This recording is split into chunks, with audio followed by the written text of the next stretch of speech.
What's up, Wolverine Nation? It's your boy TJ Ronin. You can find me at Twitter at TJ_Ronin. Please like the video, subscribe to the channel. We appreciate all contributions as we continue to grow this thing. Now let's get into our man of the hour. It is none other than Jayden Sanders out of Kilgore, Texas. 6'2" corner, 172 pounds, 4-star corner, ranked 318 in the composite. 247 has him as the 214th corner. And what we're going to do is we're going to get into his film. We're going to look into where he fits into the class. And then as well, at the end of the video, we're going to get into the class depth chart.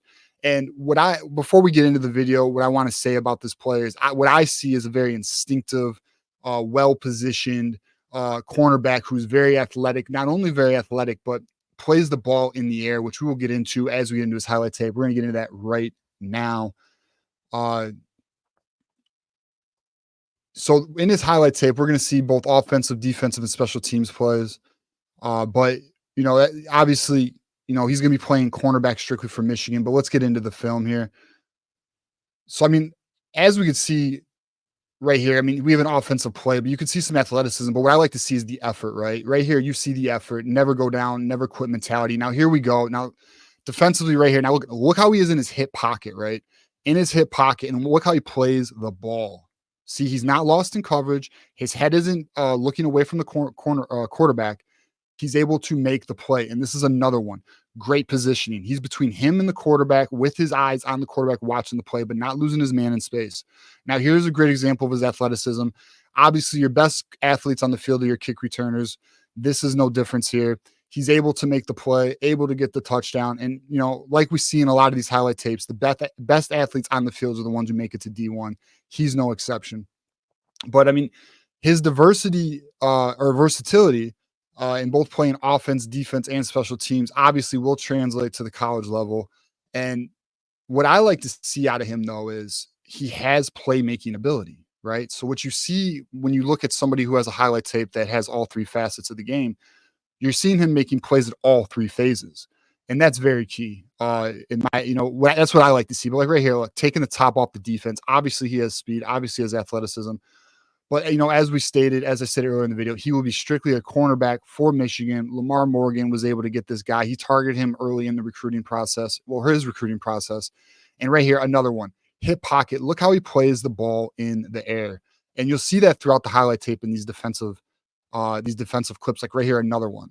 Plays the ball in the air. Great. Like, I cannot stress this enough. Like, when I look at cornerback tape, I love seeing a corner. I love seeing a few things. One, is he in his hip? Look at his back pedal. That was such a strong back pedal. He was in his face. Look at him right there, positioning. The offensive receiver, he has no chance. Like, Jayden Sanders is completely locking him up. And right here, see ball, get ball, read and react. Great positioning there. Like, that's what I see. I see a very instinctive, well-rounded corner who obviously is going to need some time to grow. He's 172 pounds. He's going to need to get in the weight room.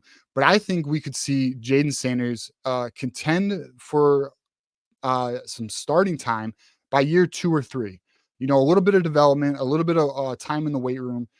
I could see Jayden Sanders definitely starting on Michigan's defense on Saturdays in about 2 to 3 years, just all depending on weight room development and then obviously getting a feel for the game.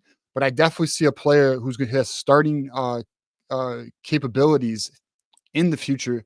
And, when I'm looking at my corners, like I mentioned earlier, like I need a corner who is instinctive, 1, 2, able to play the ball in the air, doesn't get lost in space. And we have unfortunately at Michigan had a few corners in recent years, won't say any names, where I know everyone remembers that one game where our corners were getting picked on a couple years ago. But like, you need a corner who doesn't have his head turned, isn't creating pass interference plays. And with Jayden Sanders, you see that. So shout out to Jayden Sanders. Shout out to his father for teaching him the fundamentals of the game. Now let's get into Michigan's class as it stands. So this is Michigan's 2025 recruiting class. We are ranked 15th overall. We did lose Philip Wright. We did have a few players knocked from 4-star to 3 stars.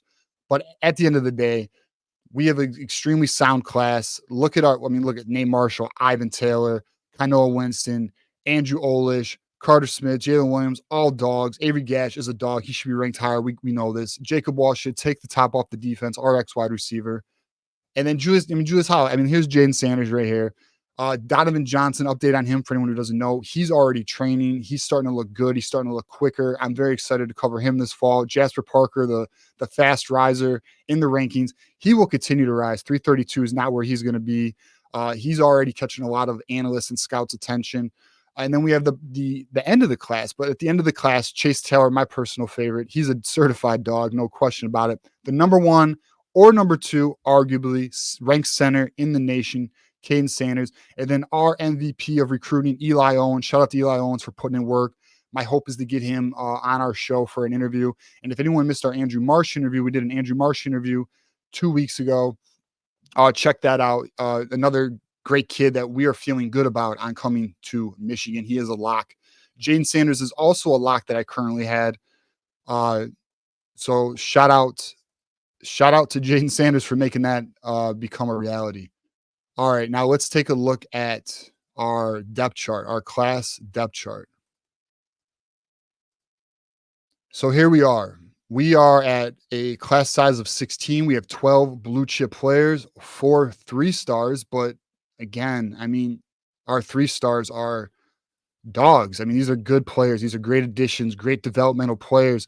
The classes definitely come together. I think we can all see it here. Obviously, we're still going for Andrew Babalola right here at our left tackle position. Andrew Marsh right here at our Z position. We did lose Phillip right at the Y position, but I fully expect Michigan to start pivoting and looking elsewhere. The nose tackle position, I'm sure everyone's been updated. Jayden Sanders, or I'm sorry, not Jayden Sanders, DJ Sanders did commit to Texas A&M. So Michigan was unable to pull him out of Texas, which is a very hard thing to do. They will be looking for senior risers, reevaluating, and things of that nature. So Michigan's class is at 16. I feel we are going to be adding anywhere from 6 to 9 more commits for the class. Now, obviously, things can change either way, depending how well the season goes. But at the end of the day, Michigan's not done. Michigan's going to keep putting work in. And as the class stands today on August 10th, I feel good about it. The foundation is strong. There's not a player in the class that I'm not comfortable with. I see the potential in every single one of them. So hats off to Sharon Moore. Hats off to Sean McGee, because I know for a fact Sean McGee's been putting in work. Hats off to Lamar Morgan for Jayden Sanders, Lou Esposito, Wink Martindale, Kirk Campbell for doing the damn thing. And shout out to Michigan for just upping their game. We're doing it. It's coming good. I'm not expecting another commitment there's 2 commitments. There's 2 recruitments that we have to keep our eyes on right now. One is Andrew Babalola. He has been fluctuating on his recruiting date. We will see when he decides to do that. The update on Andrew Babalola is that he is torn in his decision process. It's a Stanford Michigan battle. I'm aware of the Auburn Heat, but that's not the intel I've received. And then regarding Andrew Marsh, as we know and as we discussed on our channel and our show, we feel good about Andrew Marsh. So until then, our next show is going to be Tuesday at 8 p.m. We're going to be covering all things Michigan. Looking forward to seeing you guys there. And until then, as you know, it is always go blue.